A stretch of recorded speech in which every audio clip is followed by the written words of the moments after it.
अब नया अपडेट जो है वो ये है कि हादी की मौत के बाद हादी का भाई ये कह रहा है कि उसके भाई को यूनुस ने मरवाया। किसी इंडियन का इन्वॉल्वमेंट नहीं है। अब क्या होगा? अब तो ये तो उसने कल ही खोल दी। राकेश जी, कलई तो एक्चुअली 2 दिन पहले चाइना ने खोली थी। चाइनीज वेबसाइट में आना शुरू हो गया था कि यूनुस ने हादी को मरवाया है और 4 लाख टका का इतना पैसे दिए गए हैं। और देखिए, इंडिकेशंस क्या है। हादी की मौत हुई, क्या हादी के पास एम्बुलेंस पहुंची? नहीं। क्या हादी की मौत के बाद जब सारा का सारी जगह में आग लगी हुई थी, बर्बरता हो रही थी, लोग मारे जा रहे थे, मीडिया हाउसेस के ऊपर अटैक हुआ, क्या सेक्शन 144 आया? नहीं।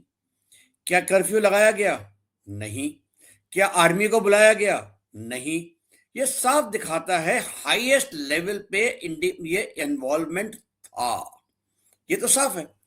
अब ये बिल्कुल ऑथेंटिक सोर्स आ गया है, वो है हादी का भाई, जो खुद कह रहा है कि हादी के मौत में यूनुस जिम्मेदार है। तो सवाल ये बनता है कि यूनुस को ये करने की क्या जरूरत पड़ी? देखिए, यूनुस के सामने क्या विकल्प है? उसको साफ दिखाई दे रहा है जो भी अर्थव्यवस्था है बांग्लादेश की, वो तो गिर रही है। लॉ एंड ऑर्डर के नाम पे कुछ है नहीं। जो लोग शेख हसीना ने जेल में डाल रखे थे, जो जाने माने खुफियात टेररिस्ट थे, जमायत के लोग, इसको उन्होंने छोड़ दिया। तो इस सब के बाद इस है ना, अगर लॉ एंड ऑर्डर बाहर जा रहा था, ये तो स्वाभाविक है। तो इसके पास और कोई विकल्प नहीं है। अब आर्मी ने भी कह दिया था कि भाई फरवरी में आप इलेक्शन करिए, तो इलेक्शन करना था। लेकिन नहीं भी करना है, तो अगर नहीं करना है तो उसको कोई वजह चाहिए। एक चीज है जो बांग्लादेश को इकट्ठा करती है, एक चीज है जो बांग्लादेश को यूनाइट करती है, और वो है anti India campaign. Anti India, anti Hindu, यही उसने किया है। ये प्लेबुक उसको कहां से मिली? हमारे चाहते फील्ड मार्शल मुनीर साहब से। इनका भी तो यही है। हाँ, बाहर जाते हैं, तमगा लगा लेते हैं और बोलते हैं देखिए हमने क्या कर दिया। यही तो यूनुस की कहानी है। बांग्लादेश से भगाए गए थे, भाग के गए थे, क्योंकि इनके खिलाफ केस चलने वाला था। ये जेल जाते उसी चीज के लिए जिसके लिए उसको नोबेल प्राइज मिला था, ग्रामीण बैंक। उसमें इतने फेरबदल थे, इतने घपले थे, तो शेख हसीना इनको जेल में डालने वाली थी, ये भाग लिए। अब ये वापस आए हैं अपने आप को तंबा लगा के, और कहते हैं भाई अब हम सबका पूरा देश बदल देंगे। बदल तो दिया है। हाँ, बोलिए। तो कमांडर साहब, ये जो अभी खुलासा हुआ है, अपडेट हुआ है, हादी के भाई ने किया है, ये तो इलेक्शन डिले हो जाए इसलिए इसने मरवाया, भाई ने ये कहा।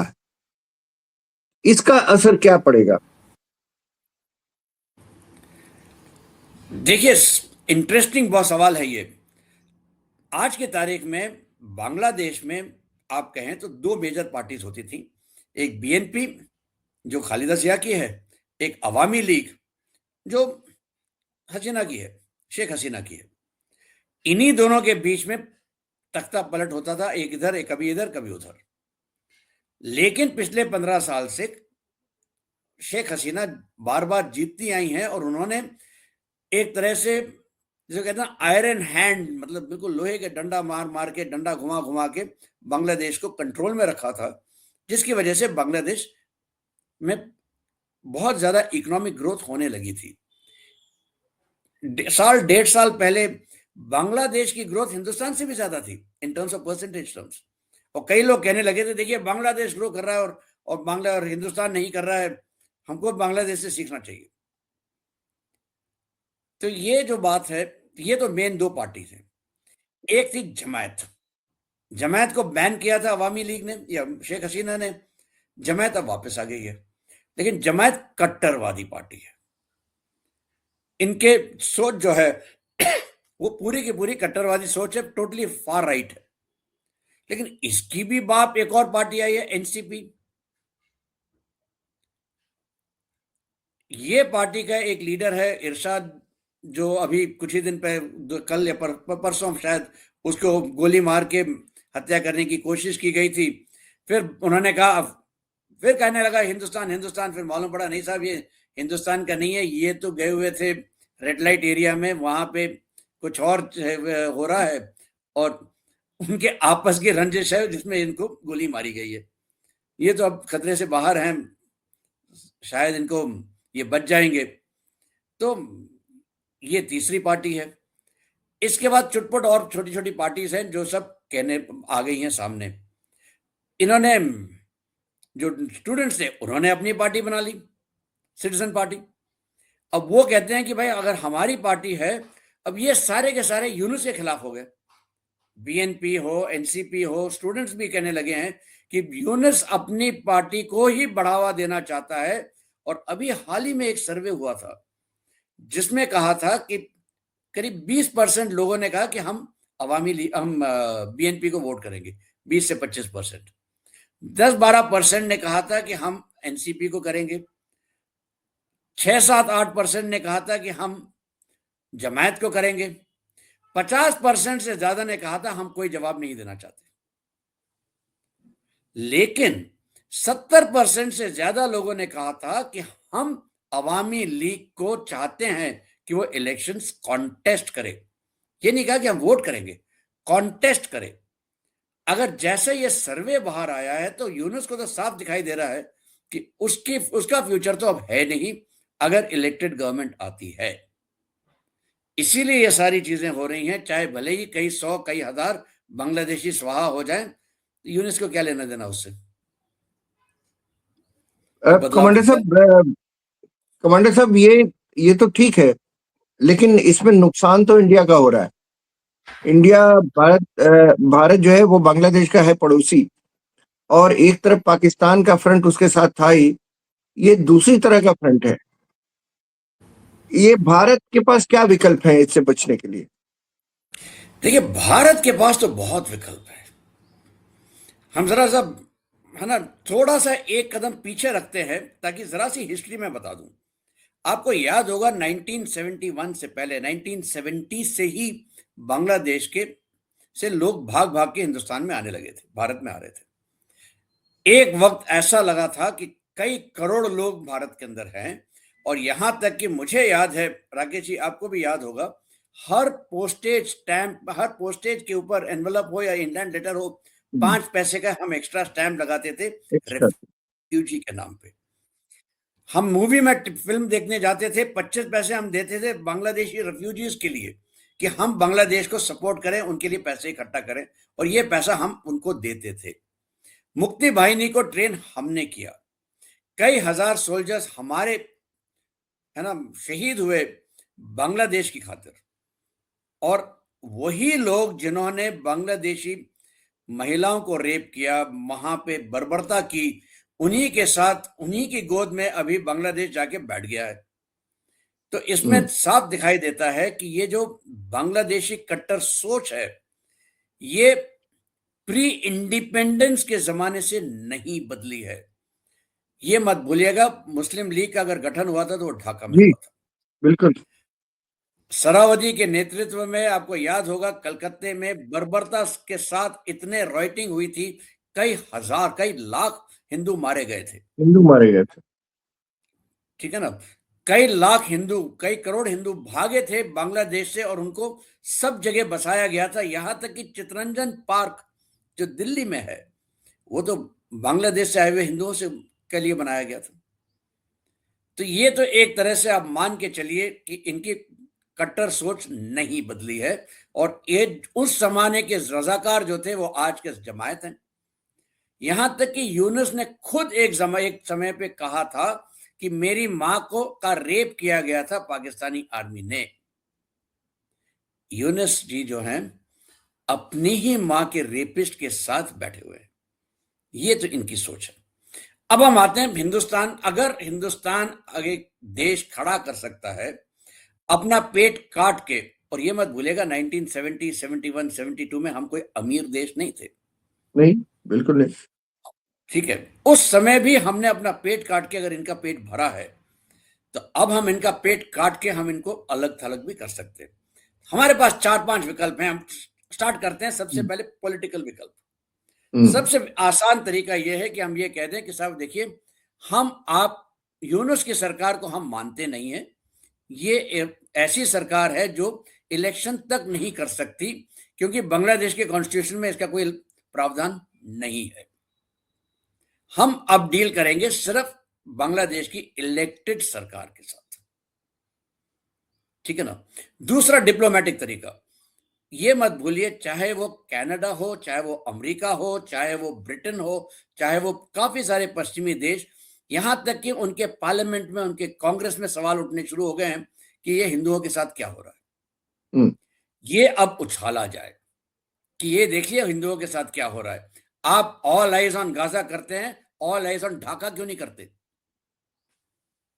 ठीक है, all eyes on Bangladeshi Hindus क्यों नहीं करते? Exactly. यहां पे ये उछाला जाए और बांग्लादेश को, है ना, ये एक तरह से सैंक्शंस में लाया जाए कि जब तक आप ह्यूमन राइट्स के बारे में नहीं बात करते, हम वो नहीं बात करेंगे। दूसरा आता है, तीसरी चीज जो है, ये मत भूलिए कि जो हमने फरक्का बराज के लिए गंगा वाटर ट्रीटी की थी, तीस्ता वाटर ट्रीटी की थी बांग्लादेश के लिए के साथ, ये हेवीली लोडेड है बांग्लादेश के फेवर में। एक हिंदुस्तान ही ऐसा देश है जिसने अपना पानी भी दे दिया था पाकिस्तान और बांग्लादेश को। उदार दिली, बड़ा दिल रखना चाहिए इस सब के नाम पे। क्या हुआ? इन्हीं दो देशों ने हमें काटा है, हमें मारा है। ये वाटर ट्रीटी जो हमारी अगले साल जनवरी में आ रही है रीनेगोशिएशन के लिए, जैसा हमने इंडस वाटर ट्रीटी को इन अबेंस कर दिया, इसको भी इन अबेंस करना चाहिए। और अब बोलना चाहिए अगला रीनेगोशिएशन जब होगा वो इलेक्टेड गवर्नमेंट के साथ होगा, आपके साथ हम नहीं करते। और तब तक के लिए हम पानी बंद कर रहे हैं। ये लीन सीजन है, अभी बांग्लादेश में पानी कम है, अब हम रोक सकते हैं। जब हमारी जरूरत पूरी हो जाएगी, ताकि हम कैलकाटा में वना पानी वानी आता रहे, कैलकाटा पोर्ट के लिए बाकी सब करते रहेंगे, जब बहुत पानी बरसेगा तो हम पानी खोल देंगे कि भैया लो एंजॉय करो, ठीक है ना। वही चीज जो हम पाकिस्तान के साथ कर रहे हैं, अभी तो पाकिस्तान भी रो रहा है पानी के लिए, ठीक है ना। तो ये आ गया, ये है पॉलिटिकल चीजें जो हम कर सकते हैं। इकोनॉमी, $1 बिलियन तक का लोन हो गया है बांग्लादेश का अडानी के ऊपर बिजली के लिए। अभी तक अडानी अगर बिजली दे रहा है तो इसलिए दे रहा है कि भारत सरकार ने गारंटी दी है कि हम आपको पैसे दिला देंगे। हम काहे ये गारंटी लें? सही बात, ठीक है ना। तो हम क्यों क्या गारंटी लें? दूसरा, चावल, बांग्लादेश को अगर खाना मिलता है और चावल मिलता है तो हमसे मिलता है। कल तक हमसे यूनुस मैं ना कह रहा था हिंदुस्तान खराब है, एंटी इंडिया, एंटी ये एंटी वो सब कर रहा था। अब है तो भीख का कटोरा लेके हमें चावल दे दीजिए। काहे दें? उनको बोला भैया अगर आपको चावल चाहिए प्योर कमर्शियल टर्म्स, पैसे दीजिए, चावल लीजिए, पैसे दीजिए, बिजली लीजिए, पहले बकाया पूरा करिए। हमने इतना, हमारे पास, हमारे बजट में है, हम बांग्लादेश को सपोर्ट करेंगे। भगवान के लिए हमें भी यही सोचना चाहिए कि हम काहे बांग्लादेश को सपोर्ट कर रहे हैं। ट्रेड के लिए तो हमने वैसे ही, है ना, काफी हाथ खींच लिया है, अब ये और खींचने का वक्त है। बांग्लादेश का सबसे बड़ा इकोनॉमिक चीज क्या है जिससे वो पैसे कमाता है? गारमेंट्स, कॉटन, कपास है बांग्लादेश के पास? नहीं, हिंदुस्तान कपास देता है। हमने एक तरह से अपनी इंडस्ट्री को बर्बाद करके या अपनी इंडस्ट्री को घात पहुंचा के बांग्लादेश के गारमेंट इंडस्ट्री को बढ़ाया है। हमने किया ये काम। हम भी हमें भी कपास देना बंद कर देना चाहिए। हम क्यों देगा कपास बांग्लादेश को? ठीक है ना। ये इसकी वजह से देखिए ऑलरेडी हिंदुस्तान के अंदर कई कंपनियां ऐसी हैं जो खटाखट एक्सपैंड कर रही हैं और उनके कॉन्ट्रैक्ट्स बढ़ रहे हैं और हमारा फायदा हो रहा है। बिल्कुल सही चीज है। तो ये हर चीज में वो हम हमसे पैसे मांगते हैं। ये हो गया इकोनॉमिक। तीसरा आता है, फाइनली आता है मिलिट्री। मिलिट्री हमारा ऑप्शन जो है सबसे आखिर का होना चाहिए, बल्कि हमें मिलिटरीली इन्वॉल्व नहीं होना चाहिए, लेकिन डंडा तो रखना चाहिए। और ये डंडा हम रख रहे हैं। आप ये मत भूलिए, जैसे बांग्लादेश का अगर आप देखिए नक्शा ऐसे आता है और एक अंगूठा की तरह एक आगे जड़ता है, उसको कहते हैं टिटुलिया कॉरिडोर, जहां से जो हमारा कॉरिडोर, ये सिलीगुड़ी कॉरिडोर जो है वो 22 किलोमीटर का बन जाता है। अगर हम ये टिटुलिया कॉरिडोर, ये थंब को उड़ा दें तो ये कॉरिडोर हो जाता है 100 किलोमीटर का। अगर हम और नीचे काटें बांग्लादेश को, किशनगंज और धुरिया के पास में, तो ये कॉरिडोर हो जाएगा 200 प्लस किलोमीटर का। हमने क्या किया है, किशनगंज, धुरिया और चोपड़ा, इन 3 जगहों में हमने अपने गैरिसन खड़े कर दिए। जो चोपड़ा का गैरिसन है वो टिटुलिया कॉरिडोर के सर के ऊपर है। किशनगंज और धुरिया वो सेकंड लेवल के, वो काटने के लिए तैयार है। ईस्टर्न आर्मी कमांडर अभी अभी गए थे पिछले कुछ दिनों में अगरतला। चिट्टगोंग हिल ट्रैक या चट्टोग्राम की बात जब करते हैं तो वहां पे देखिए एक छोटा सा हिस्सा पूंछ की तरह बांग्लादेश का बे ऑफ बंगाल में जाता है। उसका जो टॉप है, अगर वहां पे काट देते हैं आप, तो ये सारा का सारा हिस्सा अगर हिंदुस्तान के पास आ जाएगा तो नॉर्थ ईस्ट के लिए हमारा corridor from bay of Bengal into north east साफ हो जाता है। ये बांग्लादेश की चिकन स्नेक है। और चट्टोग्राम में देखिए हिंदू काफी है, तो हमारे लिए भी फायदेमंद की चीज है। नहीं, ये तो कमांडर साहब ये तो ठीक है, लेकिन इसके इंटरनेशनल रिपरकशन भी तो होंगे। बिल्कुल होंगे, तो इसीलिए तो हम कहते हैं कि भाई हम खुद नहीं करेंगे, हम बांग्लादेशियों को कहेंगे कि सर आप हमसे, आपको चावल चाहिए, हमको ये चाहिए, आप हमसे नेगोशिएट करिए, हम ये सब करने को तैयार है। आप वो टिटुलिया कॉरिडोर हमें दे दीजिए, पैसे ले लीजिए हमसे भले ही। एक ये वक्त भी है कि हमको एक बड़ा पॉलिटिकल डिसीजन कभी ना कभी लेना पड़ेगा कि क्या हम, जैसे मनरो डॉक्ट्रिन है, आपको याद होगा अमेरिका ने बनाई थी कि वेस्टर्न हेमिस्फीयर हमारा एरिया है, कोई बाहर से यहां ना आए। यही चीज नेटो भी करता है कि हमारे एरिया में कोई और बाहर का ना आए। चीन भी यही कहता है, वन चाइना पॉलिसी के नाम पे।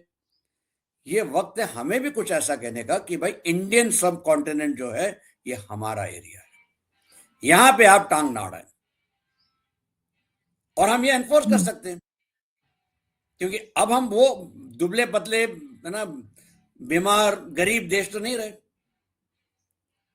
ठीक है, वर्ल्ड मेजर पावर्स में गिने जाते हैं। जी। एक और काम हम कर सकते हैं, एक 50 किलोमीटर का कॉरिडोर आप मान लीजिए कि हम कहें बांग्लादेशी बॉर्डर से 50 किलोमीटर अंदर तक कोई भी भारत विदेशी विरोधी चीज अगर होगी तो हम उस पर हमला करने का हक रखते हैं। आप यहां पे भारत विरोधी चीजें ना करें। तो इससे चीन को सबसे ज्यादा मिर्ची लगेगी, क्योंकि वो एक एयरफील्ड बनाने की फिक्र में है लालमोड़ी हाट में। ठीक है ना, तो इससे हम लोग काफी कुछ कर सकते हैं। लेकिन इस सबसे ज्यादा इंपॉर्टेंट है हमें अपनी अंदरूनी सफाई। देखिए पूरा बांग्लादेश का जो बॉर्डर है 1500 किलोमीटर से ज्यादा का, इसमें सिर्फ एक हिस्सा फेंस नहीं हुआ है, वेस्ट बंगाल का। यहां पे फटाफट करना जरूरी है। हमको अपने अंदर से बांग्लादेशी निकालने हैं, और इसमें हमें आम नागरिक की जरूरत है। आम नागरिक है जो जानता है कि कौन बांग्लादेशी है, कौन कौन घर का है, कौन बाहर का है। ये हमें खुद अपने आप उठाना पड़ेगा, ये बीड़ा उठाना पड़ेगा अपने आप, हमारे नागरिकों को। कमांडर साहब, गड़बड़ तो ये है कि हमारे अपनी सोसाइटी में जो हिंदुस्तानी है, असल हिंदुस्तानी, उनमें ही कई बांग्लादेशी और कई पाकिस्तानी है। बड़ी दिक्कत ये है, जो हाफ फ्रंट की बात पहले होती थी, मुझे लगता है फुल फ्रंट है ये, बल्कि ज्यादा है। भाई आपको याद होगा धुरंधर में जो कहा था, वो बहुत, मैं उससे बिल्कुल सहमत हूं। धुरंधर में अजीत डोभाल कहते हैं पाकिस्तान से तो हम निपट लेंगे, चीन से तो हम निपट लेंगे, ये जो आधा फ्रंट अंदर है इनसे निपटना मुश्किल है। वो रियलिटी है। आज की तारीख में देखिए, ममता बनर्जी हो या कांग्रेस हो या ये सारे के सारे खड़े हो जाते हैं रोहिंग्या के लिए, बांग्लादेशी के लिए, कोर्ट पहुंच जाते हैं, रात के 12 बजे कोर्ट का दरवाजे खुलवाने की हिम्मत रखते हैं या जुर्रत करते हैं। अभी फिलहाल चीफ जस्टिस साहब ने कहा कि मैं नहीं करने होने दूंगा, लेकिन ये अब तक तो होता रहा है। हमें इस हाफ फ्रंट की सफाई करना बहुत सख्त जरूरत है, और इसमें अगेन आम नागरिक का बहुत बड़ा महत्व है कि आम नागरिक ही है वो जो इन पॉलिटिशियंस को बता सकता है कि ये अब नहीं चलेगा। बंगाली में ये चलबे ना, आपको कमांडर अपना साहब, देश आगे रखना पड़ेगा। 71 के बाद तो हम भी भारत बांग्लादेश के लिए हीरो ही थे, तो अचानक ये किसकी कमी है जो ये परिवर्तन हुआ है, जो बदलाव हुआ है, ये किसकी कमी माने? क्या हमारी डिप्लोमेसी की भी कोई कमी है? देखिए, डिप्लोमेसी से ज्यादा ये हमारे अंदरूनी समस्या ज्यादा बड़ी है। देखिए, 71 के बाद जब हमारे पास मौका था और बांग्लादेश को हमने इंडिपेंडेंट किया था, हमारे पास पूरा मौका था कि वो जो सिलीगुड़ी कॉरिडोर है इसको हम बढ़ा सकते थे, हम्म। हमने नहीं किया। हम वो 71 के बाद। चट्टोग्राम एरिया में हम कुछ कर सकते थे, हम कम से हम्म। कम ट्रीटी के साथ ये करते कि हमें ये कॉरिडोर चाहिए इनटू और नॉर्थ ईस्ट, कि कॉक्स बाजार के हार्बर से हम रास्ता बनाएंगे, हम रेल ले करेंगे, हम रोड बनाएंगे और ये हमारी जमीन हो जाएगी इन whichever way। हम ये कर सकते थे, हमने नहीं किया। हमने साफ दिखाया है हर बार कि हम, है ना, दूसरों के सामने अपने वोट की वजह से हम है ना झुक जाते हैं, घुटने टेक देते हैं। दूसरी बात यह है कि ये अपनी तरफ से इसका ज्यादा बांग्लादेशी अवाम के ऊपर ज्यादा कहता है, क्योंकि वो अवाम ऐसी है जिसकी कट्टर सोच कभी बदली नहीं है। चाहे वो 1905 या 1910 से उससे पहले से हो, मुस्लिम लीग के गठन से हो या आज तक हो, उनकी ये कट्टर सोच नहीं बदली है। आप देखिए, एक तरह से मैं आप ये मान के चलिए, हम कहते रहे कि पाकिस्तानी या पाकिस्तानी अपने आप को कहते हैं हम शेर हैं, हम पंजाबी पाकिस्तानी, हम कसब कर सकते हैं, हमने लड़ाई लड़ सकते हैं। मुझे तो लगता है पाकिस्तानी कौम जो है ये बुज़दिल कौम है। सबसे बड़ी वोट चोरी अगर कोई हुई है हाल में तो वो है इमरान खान जो जीता था, वो तो जेल में बैठा है। पाकिस्तानी अवाम आई है रास्ते के ऊपर, कोई खास नहीं।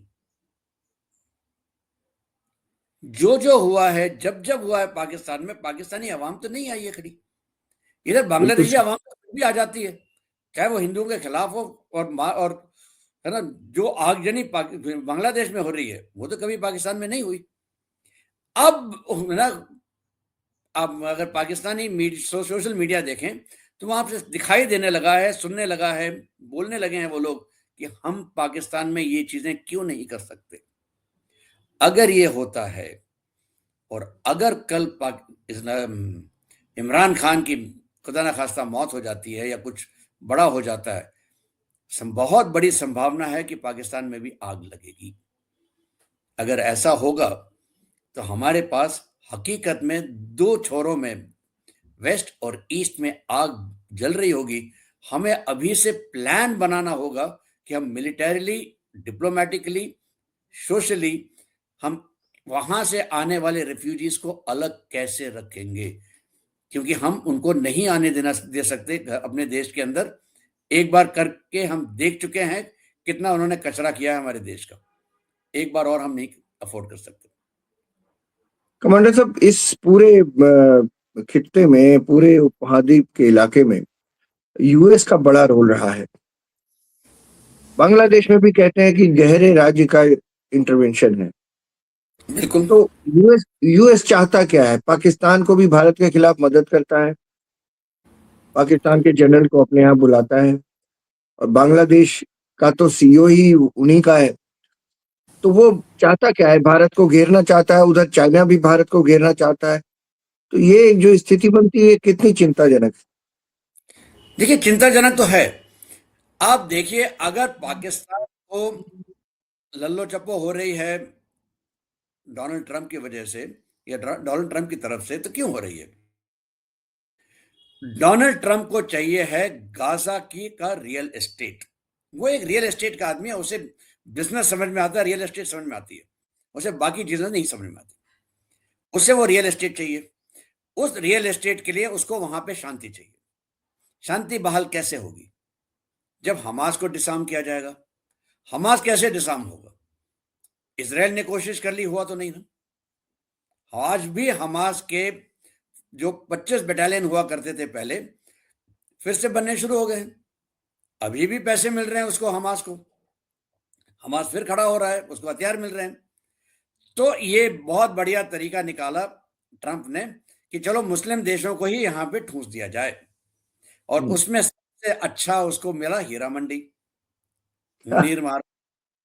ठीक है, हम्म, वे मुनीर को बोला, मुन्नी बेगम अब आइए, आप हमको हमारे साथ जरा काम करते हैं, हम मुजरा वजरा कराते हैं आपसे, पैसे आपको देते हैं, आप हमें आदमी दीजिए।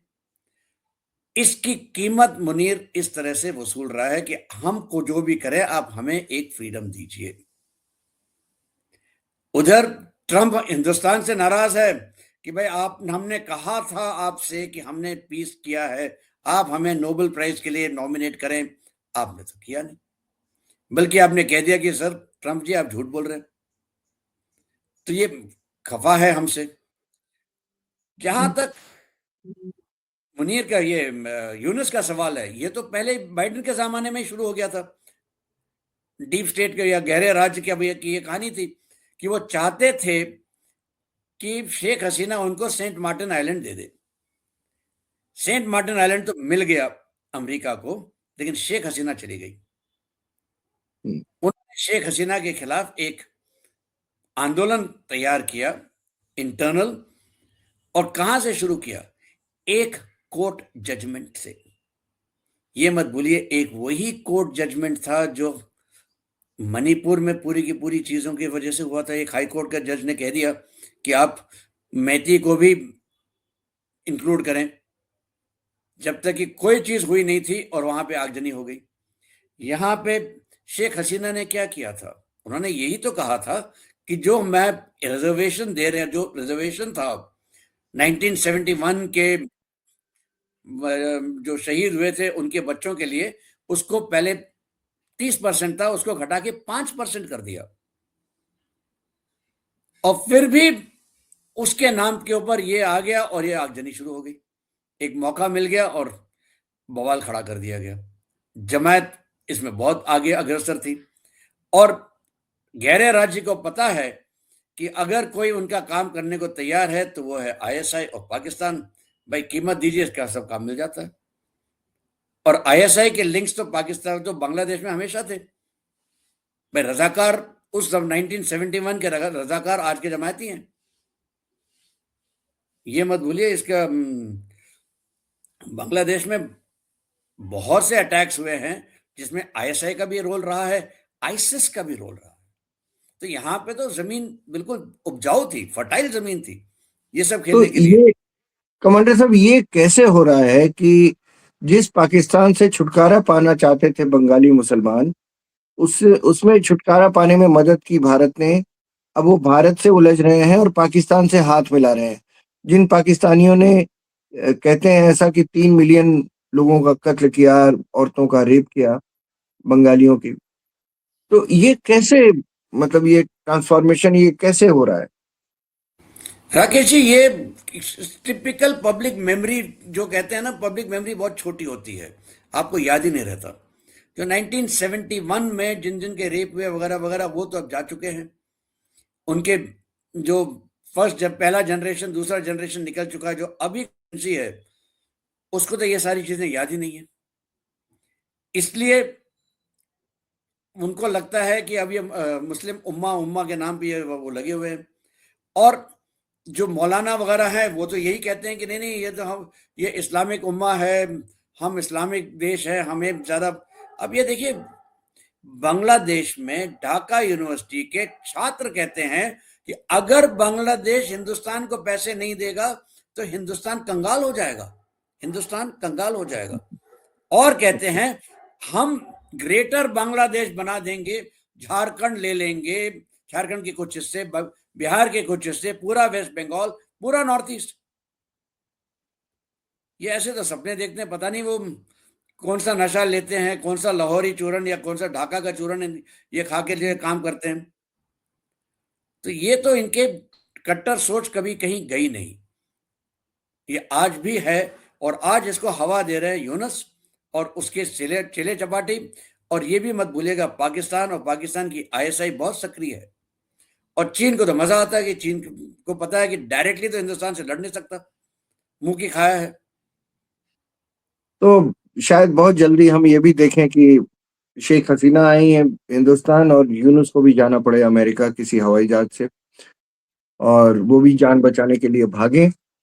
ये बहुत दुखद है कि इस उपमहाद्वीप में एक देश जो 1971 में जिसका जन्म हुआ था, और उसको पैदा करने वाले, उसकी आज़ादी के लिए, पाकिस्तानियों से आज़ादी के लिए जिस लीडर ने, कमांडर साहब, जो मशाल लेकर चल रहा था, उसका घर जलाया गया इसी देश में। उससे जुड़ी हुई उससे जुड़ा हुआ निशान जो है उसको मिटा दिया गया, मिटाने की कोशिश हो रही है। ये बड़ी दुखद बात है और ये हम सब ने देखा है, कई देशों में ऐसा हुआ है, लेकिन बांग्लादेश की स्मृति हमारे मन में इसलिए है कि मैंने अपने बचपन में, आपने अपने बचपन में ये आपको याद होगा कि किस तरह से 1971 की वॉर में इंदिरा गांधी ने ये हिस्सा अलग किया था, और किस तरह से, जैसा आपने शुरू में बताया, कि टिकट पर, एंटरटेनमेंट पर एक्स्ट्रा पैसा देकर हम बांग्लादेश के लिए, फंड के लिए, उनकी मुक्ति वाहिनी की फंड के लिए हमने किया, और आज वही देश जो है बाकियों की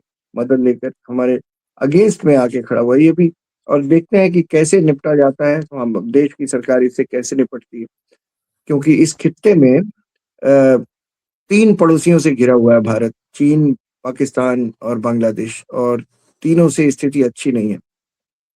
देखते हैं, उम्मीद है कि शायद जल्दी कुछ तस्वीर साफ होगी इलेक्शन को लेकर, या आगे भारत की स्ट्रैटेजी को लेकर जल्दी कुछ सामने आएगा। आप हमारे स्टूडियो में आए, आपने वक्त दिया, बहुत शुक्रिया, बहुत धन्यवाद सर। बहुत बहुत धन्यवाद राकेश जी। इंडीड बहुत दुखद बात है, और उससे ज्यादा दुखद बात यह है कि बांग्लादेश ने अपनी ही हिस्ट्री बदलने की शुरुआत कर दी है। उन्होंने अब नैरेटिव बनाने की कोशिश कर रहे हैं कि पाकिस्तान ने कुछ नहीं किया, हिंदुस्तान ने बांग्लादेश के ऊपर अटैक किया। वक्त बताएगा आगे चल के क्या होता है। जी, हम इंतजार करेंगे, वक्त का पहिया घूमेगा, कल नई सुबह होगी, नई चीजें होंगी। थैंक यू सर, बहुत शुक्रिया। Thank you Rakesh ji. जय हिंद, जय भारत, जय हिंद। नमस्कार।